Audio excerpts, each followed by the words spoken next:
ನಮಸ್ತೆ ಕರುನಾಡು, ಎಲ್ಲರೂ ಹೇಗಿದ್ದೀರಾ? ನಾನು ತುಂಬ ಚೆನ್ನಾಗಿದ್ದೀನಿ, ನೀವು ಕೂಡ ತುಂಬ ಚೆನ್ನಾಗಿದ್ದೀರಾ ಅಂತ ಭಾವಿಸ್ತೀನಿ. ಇದು ನಮ್ಮನೆ ಡಾಗ್ ಶಿಡ್ಸು ರಾಜ, ನಮ್ಮನೆ ಮಗ ಅಂತಲೇ ಹೇಳ್ಬೋದು. ನಾನು ಕೆಲವು ದಿನಗಳ ಹಿಂದೆ ಇವ್ನ ವಿಡಿಯೋಸ್ ಎಲ್ಲ ಕಡೆ ಆಗ್ತಿರ್ಬೇಕಾದ್ರೆ ಇವ್ನ ಬಿಸ್ನೆಸ್ ಹೇರಿ ಹೇಗೆ ನೀವು ಮೇಂಟೈನ್ ಮಾಡ್ತಿದ್ರೆ, ಎಷ್ಟು ಸ್ಮೂತ್ ಆಗಿದೆ, ಪ್ರತಿ ಸಲ ನೀವು ಸಲೂನ್ಗೆ ಹೋಗಿ ಇವನ್ನ ಹೇರ್ ರಿಪೇರ್ ಮಾಡಿಸ್ತೀರಾ ಅಂತ ಕೇಳ್ತಿದ್ರು. ಆ್ಯಕ್ಚುಲಿ ನೋ, ನಾನು ನನ್ನ ಪರ್ಸ್ನಲ್ ಶ್ಯಾಂಪ್ನ ಇವತ್ತು ಇನ್ವೈಟ್ ಮಾಡ್ತಾ ಇದ್ದೀನಿ ಇಲ್ಲಿಗೆ.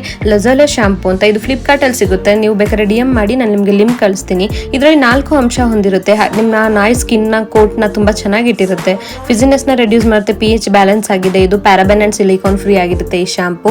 ನಾವು ಕೇಳ್ಬೋದು, ತುಂಬ ಉದ್ದುದ ಕೂಲಿರೋ ನಾಯಿಗಳಲ್ಲಿ ತುಂಬ ನಾಟ್ಸ್ ಇರುತ್ತೆ, ಟಿಕ್ಸ್ ಇರುತ್ತೆ. ಇದರಿಂದ ನಾವು ಇಚ್ಚಿನೆಸ್ಗೆ ಬೇರೆ ಶಾಂಪು ಅಥವಾ ಅದಕ್ಕಿರೋ ಡ್ಯಾಂಡ್ರಫ್ಗೆ ಬೇರೆ ಶಾಂಪು, ಟಿಕ್ಸ್ಗೆ ಬೇರೆ ಶಾಂಪು ಪೌಡರ್ಸು ತಂದು ಅದಕ್ಕೂ ಹಿಂಸೆ ಪಟ್ಟು ನಾವು ಹಿಂಸೆ ಪಡೋದ್ರಿಂದ ಆದಷ್ಟು ನಾವು ಹೇಗೆ ನಮ್ಮ ಸ್ಕಿನ್ನ ಹೇರ್ಸ್ನ ಕಾಳಜಿ ತೊಗೊತೀವೋ ಅದೇ ಥರ ನಮ್ಮ ಮನೇಲಿ ಸಾಕಿರೋ ಈ ಮೂಕ ಪ್ರಾಣಿಗಳಿಗೂ ಕೇರ್ ತಗೊಂಡು ಸುರಕ್ಷಿತವಾಗಿ ಇರಿಸೋಣ.